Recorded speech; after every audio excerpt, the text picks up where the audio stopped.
오늘 봉독해드린 신약성경 요한복음 19장 1절부터 본문은 16절까지입니다. 요한복음 19장 1절부터 16절까지 예수님께서 고난 당하심이라고 하는 제목으로 오늘 저녁에 함께 하나님 말씀을 생각하도록 하겠습니다. 오늘 요한복음 19장 1절로 16절의 말씀은 예수님께서 이제 우리가 다음 주간에 맞게 되는 고난주간 한 주간 동안 특별히 예수님은 목요일 밤에 대제사장 안나스와 가야바에게 신문을 받으시게 됩니다. 그리고 이어지는 빌라도의 신문과 헤롯의 신문을 받으시고 이제 마침내 오늘 본문에는 빌라도가 예수님을 마지막으로 사형 언도를 하는 유명한 빌라도의 법정에 관한 말씀이 기록되어져 있습니다. 오늘 본문을 통해서 예수님의 사형 언고를 내리는 그 빌라도의 법정에 대한 모습을 우리가 이 저녁에 19장 1절부터 16절의 말씀을 통해서 몇 가지로 함께 생각을 하도록 하겠습니다. 첫 번째는 오늘 1절로 3절의 말씀을 보시면 로마 군인들이 예수님을 채찍질하고 모욕했다라는 말씀이 기록이 되어져 있습니다. 성경을 군데군데 조금 읽어가면서 말씀을 드리도록 하겠습니다. 1절을 보시기 바랍니다. 이에 빌라도가 예수를 데려다가 채찍질하더라. 오늘 1절의 말씀은 빌라도가 예수를 데려다가 채찍질했다라는 말씀이 기록이 되어져 있습니다. 빌라도는 이미 앞선 18장 38절부터 40절 말씀에 예수님이 죄가 없으시다라는 것을 선포한 적이 있습니다. 요한복음 18장 38절 말씀을 제가 다시 읽어드리겠습니다. 빌라도가 이르되 진리가 무엇이냐 하더라. 이 말을 하고 다시 유대인들에게 나아가서 이르되 나는 그에게서 아무 죄도 찾지 못하였노라. 요한복음 18장 38절에 빌라도는 이미 예수님의 무죄를 유대인들 앞에서 선언을 했습니다. 그리고 이어지는 요한복음 18장 39절의 말씀을 보시면 6월절이면 내가 너에게 한 사람을 놓아주는 전례가 있으니 그러면 너희는 내가 유대인의 왕을 너희에게 놓아주기를 원하느냐라고 질문을 합니다. 빌라도의 질문에 대해서 40절에 유대인들은 그들이 또 소리질러 이르되 이 사람이 아니라 바라바라 하니 바라바는 강도였더라라는 말씀이 나옵니다. 본디오 빌라도는 예수님의 무죄를 선언했습니다. 그리고 예수님을 풀어주기를 원했습니다. 그러나 유대인들은 예수님 대신 강도 바라바를 풀어달라고 요청을 했습니다. 이어지는 19장 1절에 이에 빌라도가 예수를 데려다가 채찍질하더라라는 말씀이 기록이 되어져 있습니다. 여러분 당시에 채찍질이라고는 형벌은 로마의 형벌 가운데 하나였다고 합니다. 우리가 아는 것처럼 로마의 채찍질 형벌은 죄인을 기둥에 묶여놓고 납덩어리나 뾰족한 동물의 뼈가 여러 갈래로 달린 채찍으로 때리는 것을 뜻한다고 합니다. 단순한 채찍질이 아닙니다. 다시 말하면 그 채찍에는 납덩어리나 뾰족한 동물의 뼈가 붙어 있습니다. 그래서 한 번만 채찍에 맞아도 살점이 떨어져 나가는 이러한 형벌을 그 당시에는 채찍질 형벌이라고 표현을 하고 있습니다. 그런데 죄 없으신 하나님의 아들이신 예수님이 빌라도에게 채찍질을 당했다고 성경은 말씀을 하고 있습니다. 이어지는 2절의 말씀을 보시기를 바랍니다. 군인들이 가시나무로 관을 엮어 그의 머리에 씌우고 자색옷을 입히고 라는 말씀이 나옵니다. 로마 군인들이 예수님의 머리에 가시면류관을 씌워드렸습니다. 가시나무로 관을 엮어 그의 머리에 씌웠다. 아마 로마 군인들이 예수님을 조롱하기 위한 목적으로 보통 왕이 머리에 쓰는 왕관을 흉내내는 모습으로 가시나무로 관을 엮어서 예수님의 머리에 씌워드렸습니다. 여기 가시나무라는 말은 예루살렘 근처에 야생 가시라고 합니다. 야생 가시로 잘 휘어져 엮어 머리에 씌우기 쉬우며 또 가시는 흉측한 못과 같이 생겼다고 합니다. 우리가 간혹 예수님의 고난에 대한 이런 모습을 그린 그 그림이나 영화의 장면을 보시면 예수님이 채찍질을 당하시고 군인들에 의해서 가시나무로 관을 씌우시고 예수님이 로마 군인들에 의해서 머리에 가시나무 관을 엮어서 머리에 씌울 때 예수의 머리에서 피가 나는 이러한 장면을 우리가 목격을 하게 됩니다. 공교롭게 이 가시나무는 창세기 3장 18절 말씀을 보시면 아담과 하와의 타락으로 인해서 이 땅에 뒤덮인 가시와 엉겅퀴를 가르치고 있습니다. 자, 창세기 3장 18절의 말씀을 조금 읽어드리겠습니다. 성경 제일 앞에 창세기 3장 18절입니다. 제가 읽겠습니다. 땅이 내게 가시덤불과 엉겅퀴를 낼 것이라. 내가 먹을 것은 밭의 채소인즉 내가 흙으로 돌아갈 때까지 얼굴에 땀을 흘려야 먹을 것을 먹으리니. 창세기 3장 18절에 아담과 하와가 범죄한 후에 이 땅에는 땅이 내게 가시덤불과 엉겅퀴를 낼 것이다 라고 말씀을 했습니다. 사실 하나님이 아담과 하와에게 창조하신 그 에덴 동산은 지상 낙원입니다. 가시덤불 엉겅퀴가 존재하지 않았습니다. 그러나 아담과 하와의 범죄 이후로 이 땅에는 가시덤불과 엉겅퀴를 낼 것이다 라고 하나님이 말씀하신 대로 이 땅에 그 이후로 가시덤불과 엉겅퀴가 존재하기 시작을 했습니다. 공교롭게 오늘 요한복음 19장 2절에 예수님이 고난주간 이제 금요일 이제 아침 시간에 새벽 시간에 마지막으로 본디오 빌라도에게 신문을 당하시는 이러한 모습이 오늘 요한복음 19장 1절 이하에 기록이 되어져 있는데 빌라도가 예수를 데려다가 채찍질을 하고 두 번째는 군인들이 가시나무로 관을 엮어 예수님의 머리에 씌워드렸다라고 성경은 말씀을 하고 있습니다.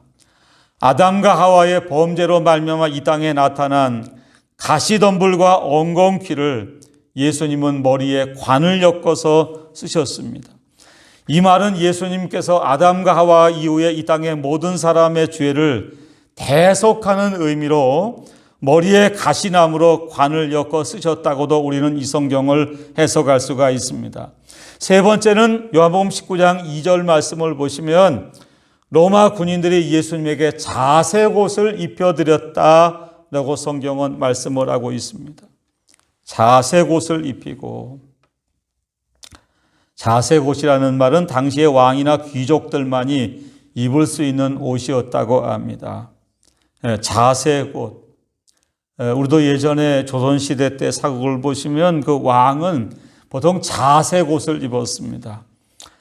아마 그 당시 그 자색옷은 예수님을 조롱하기 위해서 로마 군병들이 예수님에게 자색옷을 입혀드렸습니다. 그리고 3절의 말씀을 보시면 앞에 가서 이르되 유대인의 왕이여 평안할지어다 하며 손으로 때리더라라는 말씀이 나옵니다.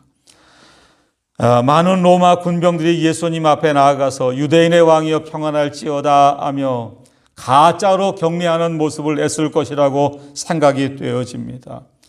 예수님을 왕의 모습으로 조롱을 했습니다. 모욕을 했습니다. 오늘 요한복음 19장에는 이와 같은 사실이 기록되어져 있지만 마태복음 27장 30절의 말씀을 보시면 로마 군병들이 예수님의 얼굴에 침을 뱉고 갈대로 머리를 치고 손바닥으로 때렸다라는 말씀 역시 기록이 되어져 있습니다. 마태복음 27장 30절입니다. 그에게 침 뱉고 갈대를 빼앗아 그의 머리를 치더라. 오늘 요한복음 19장 1절로 3절은 로마 군병들이 예수님을 채찍질하고 조롱했다고 하는 말씀이 기록이 되어져 있습니다. 두 번째 단락인 4절로 11절은 빌라도가 예수님의 무죄를 두 차례나 연거푸 선언을 하게 됩니다. 4절을 제가 읽어드리겠습니다. 빌라도가 다시 밖에 나가 말하되 이 사람을 데리고 너희에게 나오나니 이는 내가 그에게서 아무 죄도 찾지 못한 것을 너희로 알게 하려 함이로라 하더라. 방금 읽어드린 요한복음 18장 38절에 이미 빌라도는 예수님의 무죄를 선언한 적이 있습니다. 왜 빌라도가 예수님의 무죄를 선언해 놓고 19장 1절부터 3절에 예수님을 데려다가 채찍질을 하고 또 군인들이 가시나무로 관을 엮어 예수의 머리에 씌워드리고 자색 옷을 입히고 예수님을 유대인의 왕이여 평안할지어다며 손으로 때렸을까? 여러분, 이 말씀 속에는 빌라도가 유대인들로부터 하여금 예수님에 대한 이러한 고난, 예수님에 대한 형벌을 목격을 하고 이만하면 됐다라는 생각을 갖게 하기 위함이었습니다. 그러나 이와 같은 모습을 보고도 유대인들은 예수님을 계속 십자가에 못 박으라고 주장을 하게 됩니다. 빌라도는 4절에 다시 밖에 나가 말하되 보라 이 사람을 데리고 너희에게 나오나니 이는 내가 그에게서 아무 죄도 찾지 못한 것을 너희로 알게 하려 함이로라 하더라. 두 번째 빌라도는 예수님의 무죄를 선언했습니다. 빌라도가 오늘 본문에 두 차례 그리고 방금 읽은 요한복음 18장 38절에 한 차례 전부 세 차례나 예수님의 무죄를 선언하게 되는데 왜 빌라도가 예수님의 무죄를 유대인들 앞에 세 차례나 선언을 했을까? 자, 마태복음 27장을 좀 보시기 바랍니다. 마태복음 27장 19절.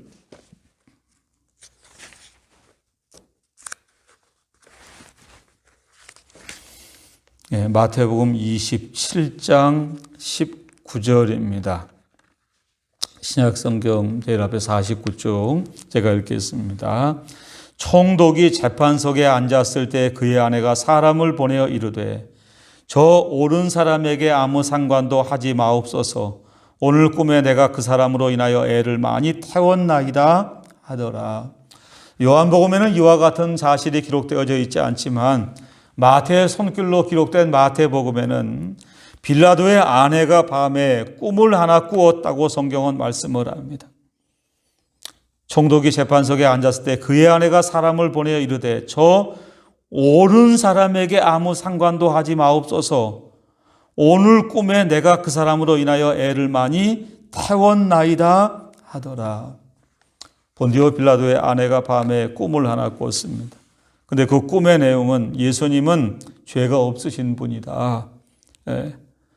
아무 상관도 하지 말아라 라는 꿈을 하나 꿨습니다.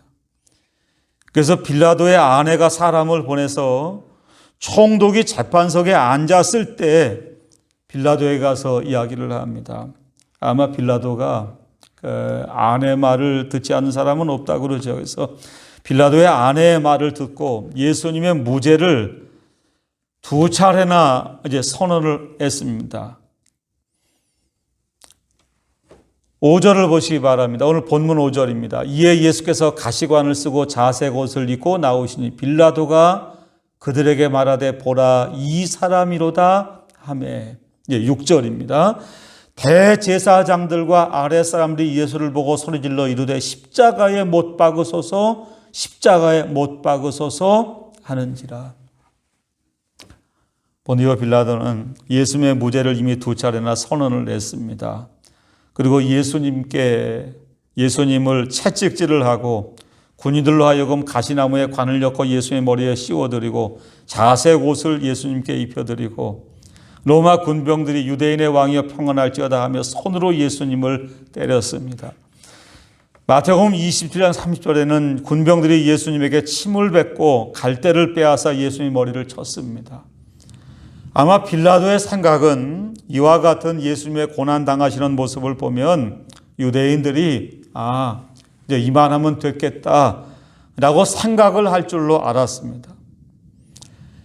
그러나 요한복음 19장 6절에 대제사장들과 아랫사람들이 예수를 보고 소리질러 이르되 십자가에 못 박으소서 십자가에 못 박으소서 하는지라. 두 차례나 예수님을 십자가에 못 박으라고 소리를 치게 됩니다. 여러분, 이와 같은 이야기를 듣고 요한복음 19장 6절 하반절을 보시면 빌라도가 이르되 너희가 친히 데려다가 십자가에 못 박으라. 나는 그에게서 죄를 찾지 못하였노라. 빌라도가 유대인들에게 너희가 친히 데려다가 십자가에 못 박으라. 나는 그에게서 죄를 찾지 못하였다. 빌라도는 예수님의 무죄를 세 차례나 선언을 하게 됩니다.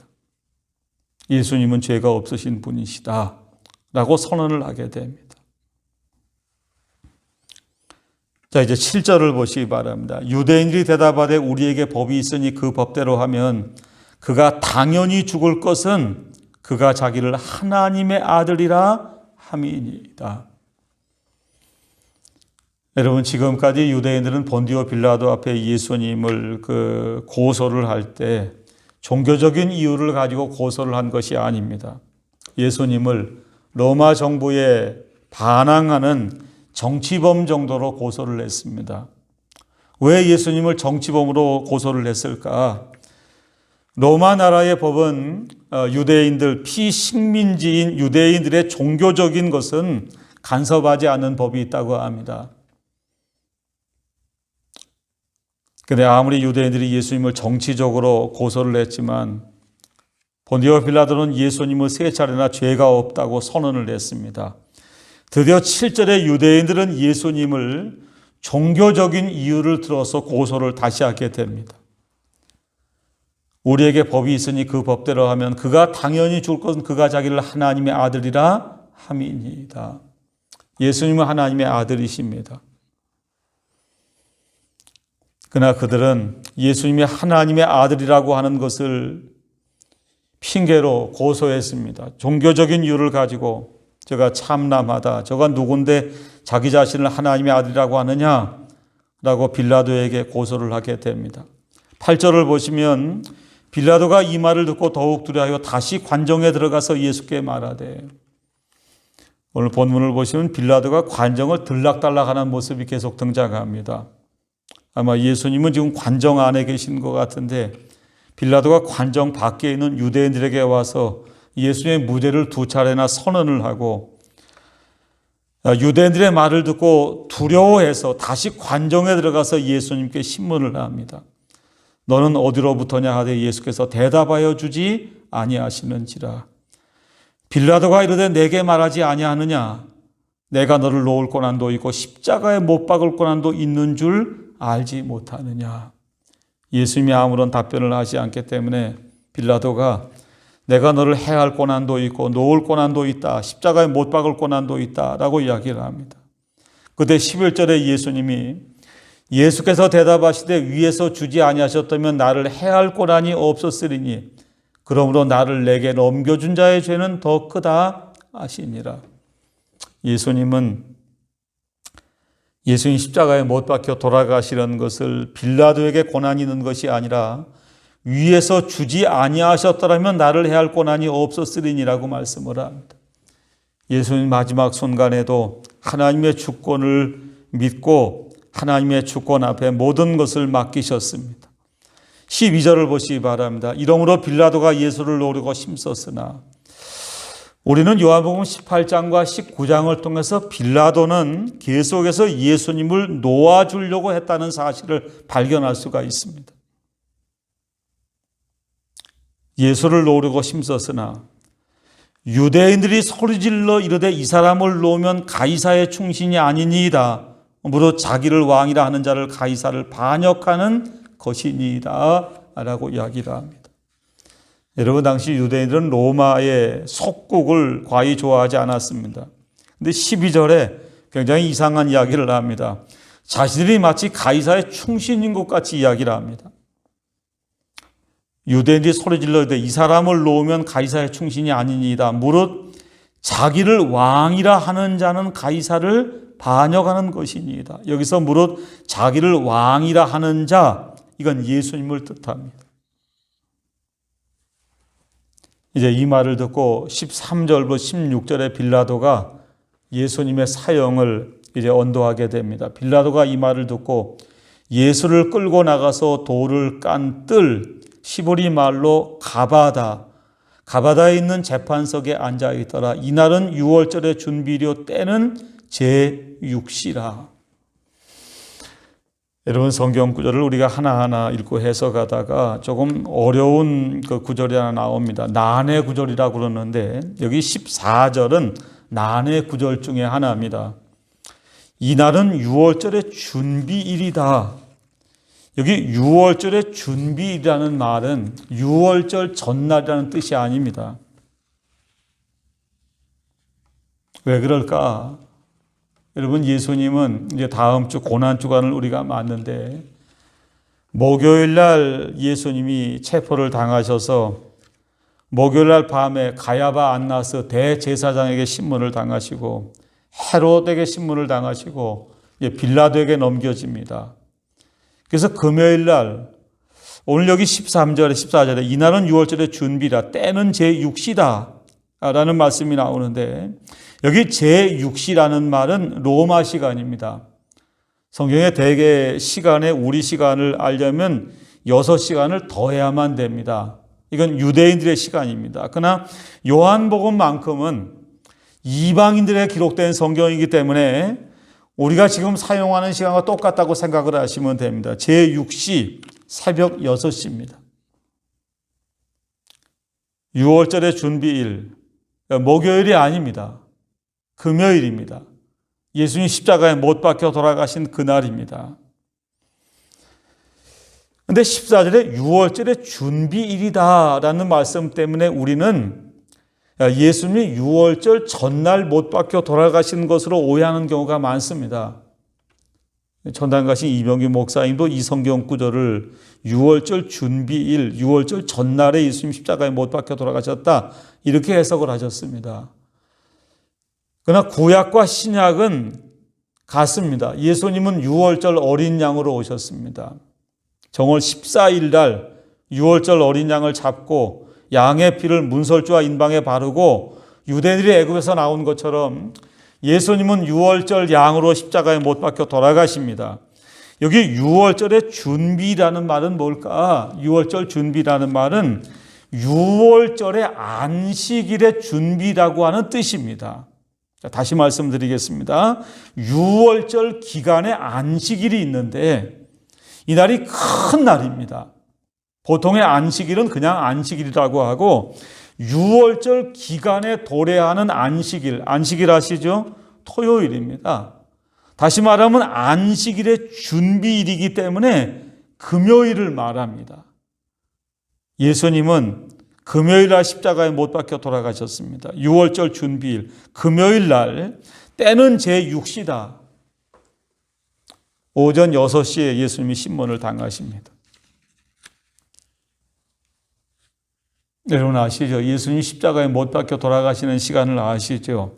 이때 예수님이 빌라도에게 사형 언고를 당하시고 그리고 그로부터 3시간 후에 예수님이 골고다 언덕에서 십자가에 못을 박히십니다. 오전 9시에 못을 박히십니다.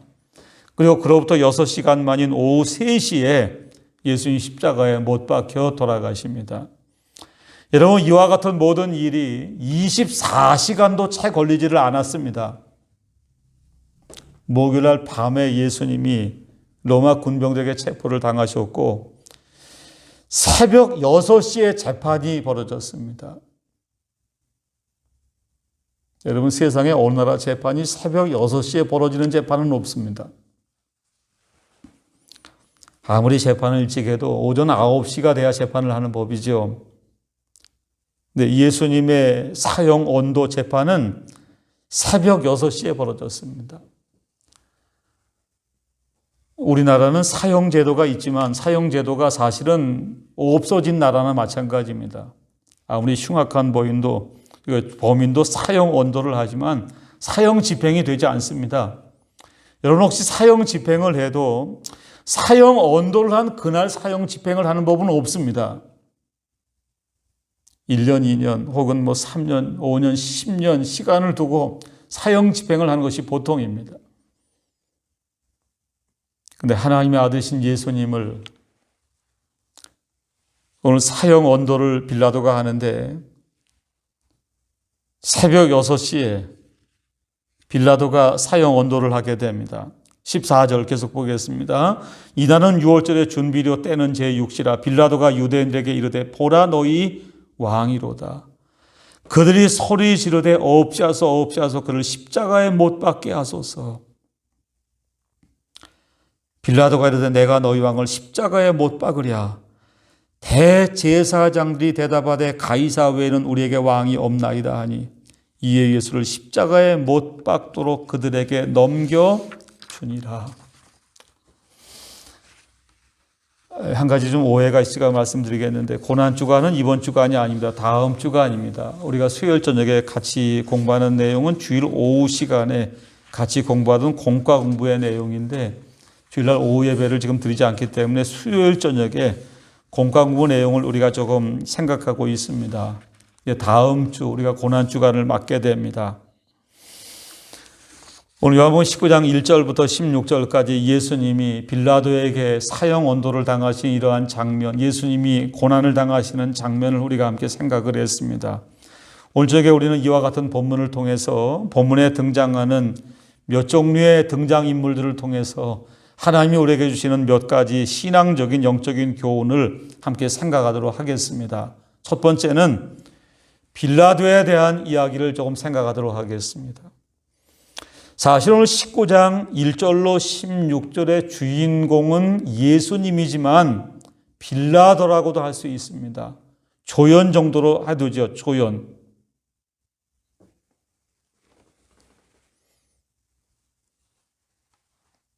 얼마 전에 신천지 몇 번 나가다가 그만두신 분을 좀 뵀는데 제가 카톡으로 문자를 보냈습니다. 신천지 가시냐고 했더니 안 간다고 이제 안 간다고 제가 그랬습니다. 그거 보시라고 잘못된 사이비한 사람들이 얼마나 국가나 사회에 해악을 끼치는 우리가 똑똑히 봤다고 했더니 자기도 그렇다고 그래요.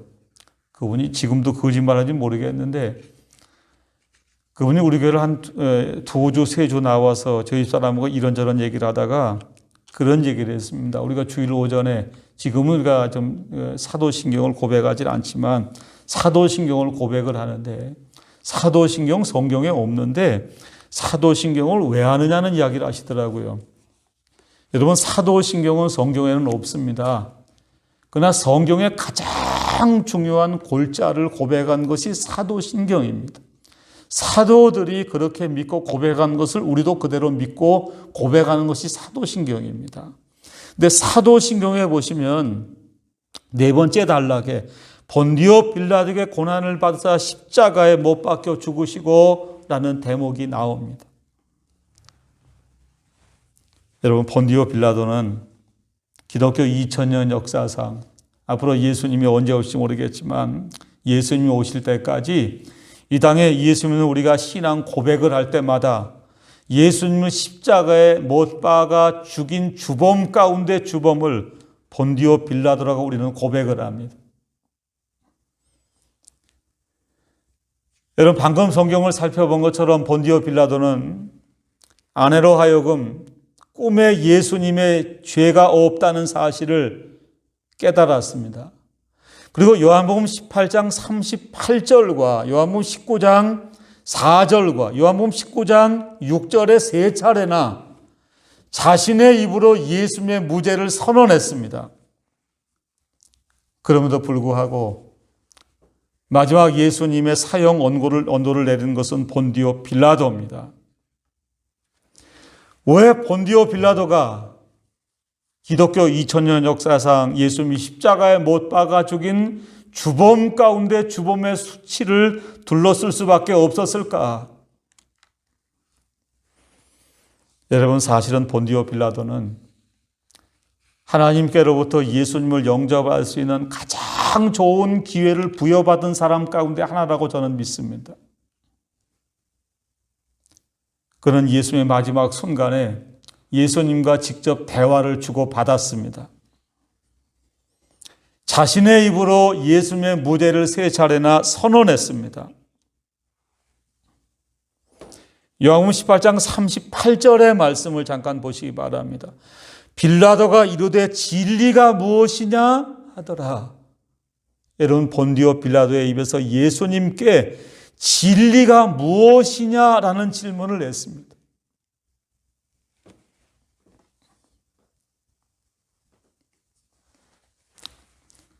요한복음 19장 7절에도 그는 유대인들의 입을 통해서 예수님은 하나님의 아들이시다라는 것을 들었습니다.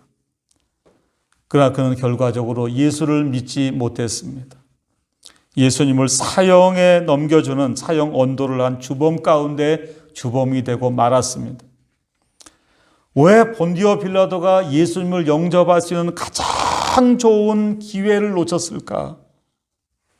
여러분, 그는 세상적인, 다시 말하면 정치적인 자신의 욕심 때문에 하나님의 아들이신 예수님을 십자가에 못 박는 죄를 범하고 말았다는 겁니다.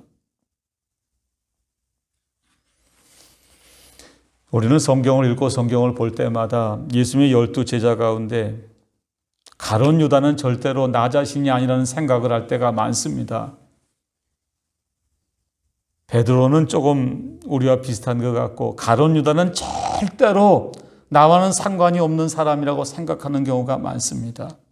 여러분은 아닙니다.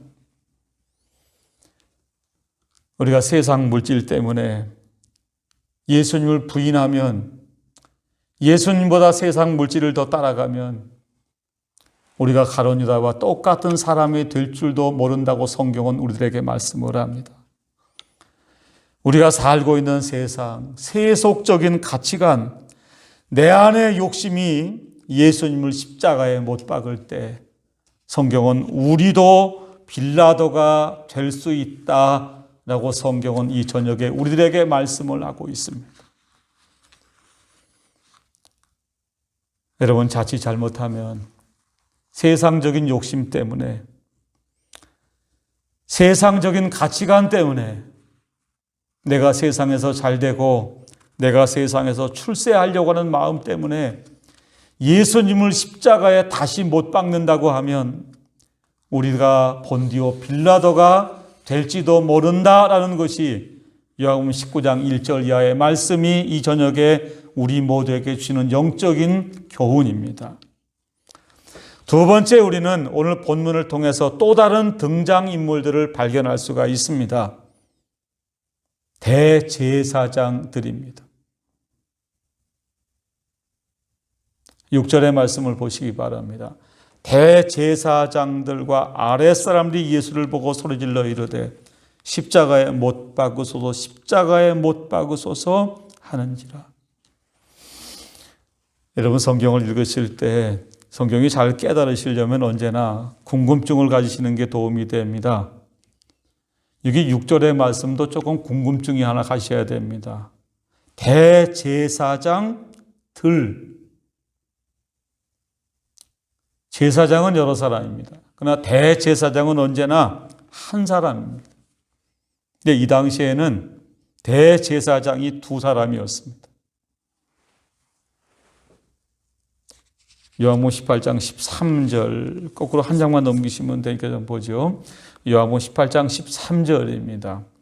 먼저 안나스에게로 끌고 가니 안나스는 그의 대제사장인 가야바의 장인이라. 안나스와 가야바가 같은 해 둘 다 대제사장이었습니다. 어떻게 이런 일이 이루어졌을까? 대제사장 가야바의 장인이 안나스입니다. 성경을 쭉 잘 보시면 예수님이 신문을 당하실 때 제일 먼저 장인 대제사장인 안나스에게 먼저 신문을 당하십니다. 그리고 두 번째는 가야바 사위가 대제사장이에요.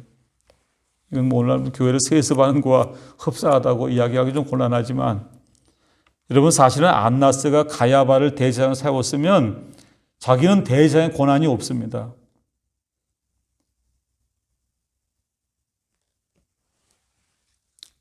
먼저 안나스에 끌고 가니 안나스는 그의 대제사장인 가야바의 장인이다.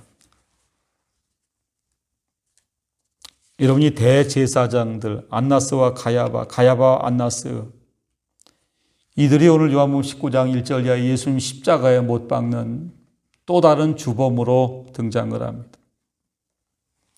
예수를 보고 소리질러 이르되 십자가에 못 박으 십자가에 못 박으소서 하는지라. 여러분, 대제사장이라고 하면 오늘날 종교 지도자입니다. 정확한 표현이라고는 좀 곤란하지만 신학교 학장이라고도 할 수 있고 아니면 한 교단의 총회장 정도 된다고 할 수도 있습니다.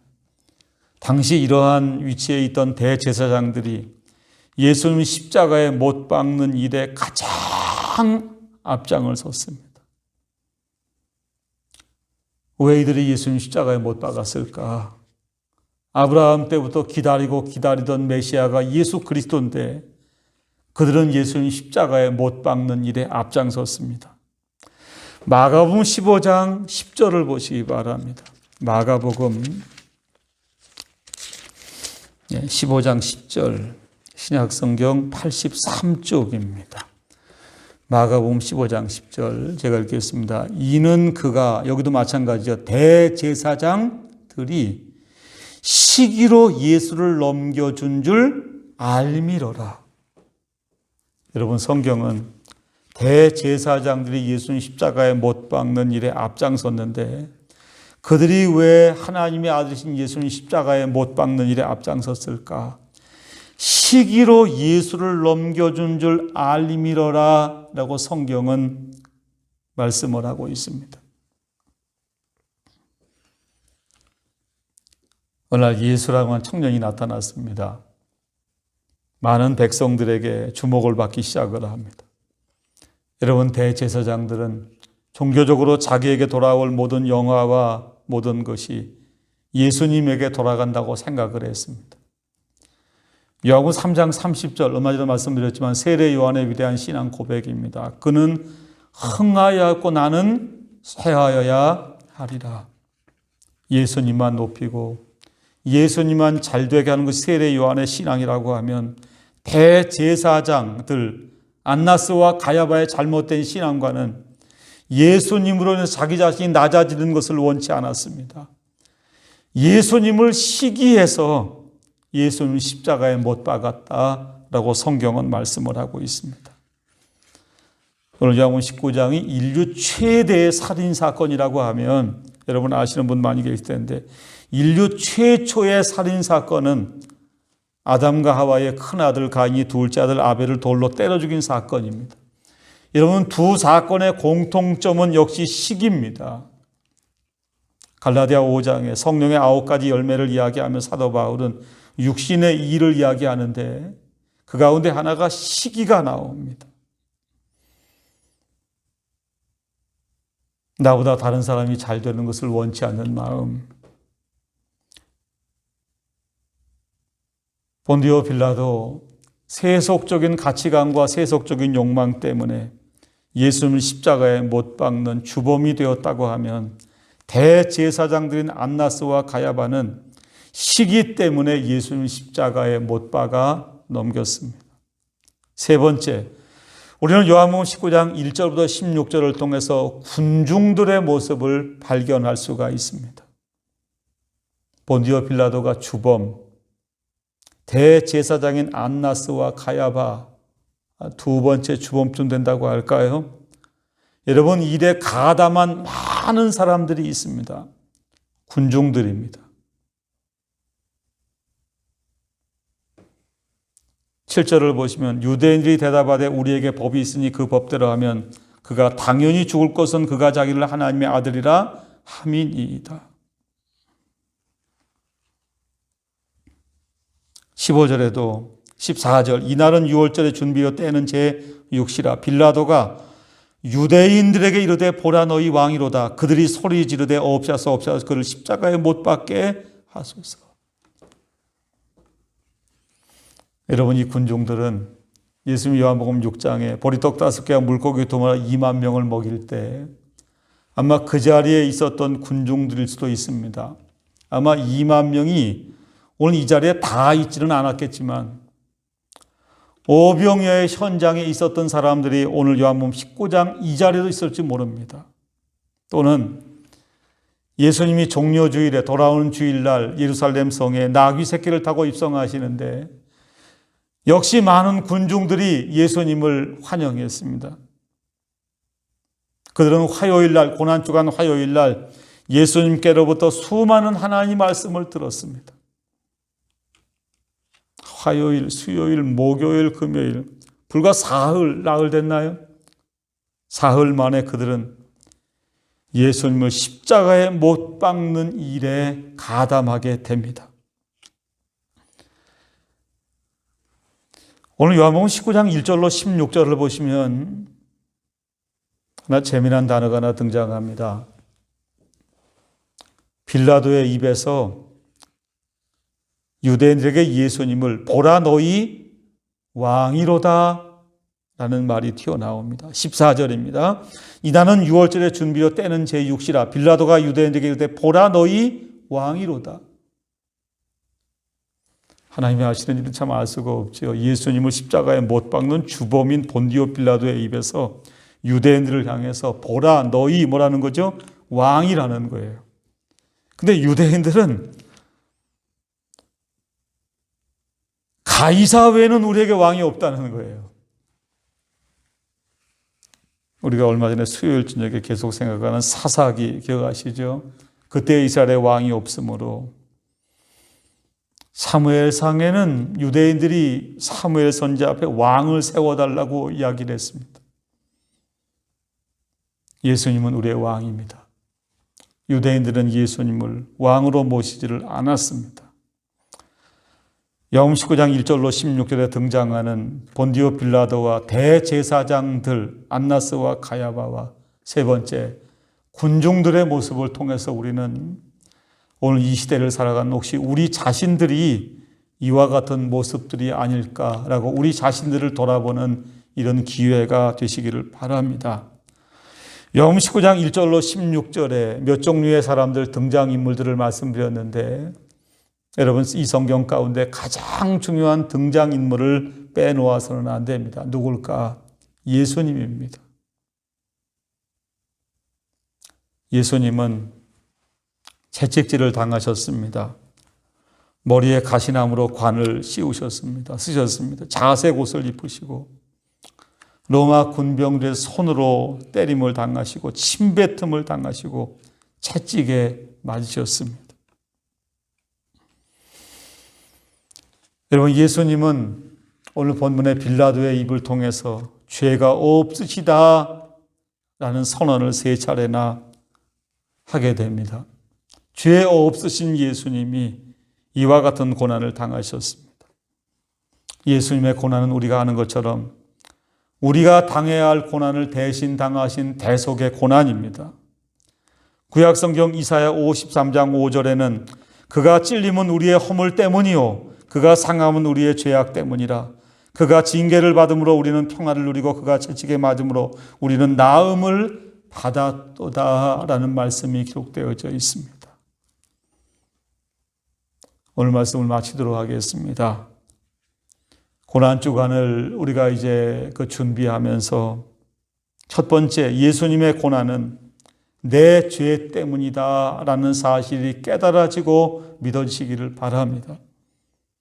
우리 공과 공부책에 요약이 잘 되어져 있는데 구원의 은혜에 감사하는 마음, 우리가 하나님의 일에 충성하고 헌신하는 모든 동기가 나 위에 십자가에 못 박혀 피 흘려 돌아가신 대속의 사랑에 기초한 신앙생활이 되어야만 합니다. 두 번째, 고난주간을 앞두고 고난주간을 맞이하면서 예수님이 내 죄 때문에 십자가에 못 박혀 돌아갔다는 사실이 깨달아지고 믿어지면 두 번째는 죄를 버리고 거룩하게 살아야 한다는 것을 우리가 깨달으셔야만 됩니다. 근데 한 가지 문제가 있습니다. 죄를 버리고 거룩하게 사는 데는 반드시 어려움이 따라온다고 하는 사실입니다. 디모데후서 3장 12절에 사도 바울은 무릇 그리스도 예수 안에서 경건하게 살고자 하는 자는 핍박이 오리라 라고 말씀을 하고 있습니다. 여러분 주일 하나 올바로 지키려고 해도 어려움이 옵니다. 잘 됐죠. 주일날 예배 드릴 수도 없는데 가서 일 열심히 하시고. 여러분 아닙니다. 우리 예배당에 모여서 예배는 드릴 수 없지만 여러분 주일 일하시면 안 됩니다. 하나님 앞에 비록 가정에서도 하나님 앞에 함께 예배하고 기도하고 믿음으로 주의를 잘 지키시기 바랍니다. 어려움이 오지만 이 다음에 하나님 앞에 섰을 때 내가 거룩하니 너희도 거룩할지어다라는 하나님 말씀대로 산 사람에게만 하나님은 멸류관 상급을 우리 모두에게 주실 줄로 믿습니다. 마지막 세 번째, 돌아오는 고난주간에 경건한 생활을 하시기 바랍니다. 물론 1년 10달 365일 다 마찬가지지만 특별히 고난주간, 이번 고난주간은 어느 때보다 우리가 더 중요한 고난주간이 될 걸로 생각이 됩니다. 절제하시기 바랍니다. 가능하면 금식, 할 수 있는 분은 금식하시고 또 물론 직장 생활하시기 때문에 밖에 나가서 음식을 사들 수밖에 없는 분은 괜찮지만 할 수 없지만 여러분 외식 가능하면 좀 삼가고 주일학교 학생들 게임이나 TV 물론 뉴스는 우리가 볼 수밖에 없지만 오락 프로그램 시청하는 일 삼가시고 하나님 말씀을 읽고 묵상하는 일과 기도하는 생활과 예배하는 생활에 힘쓰시기를 간절히 바랍니다.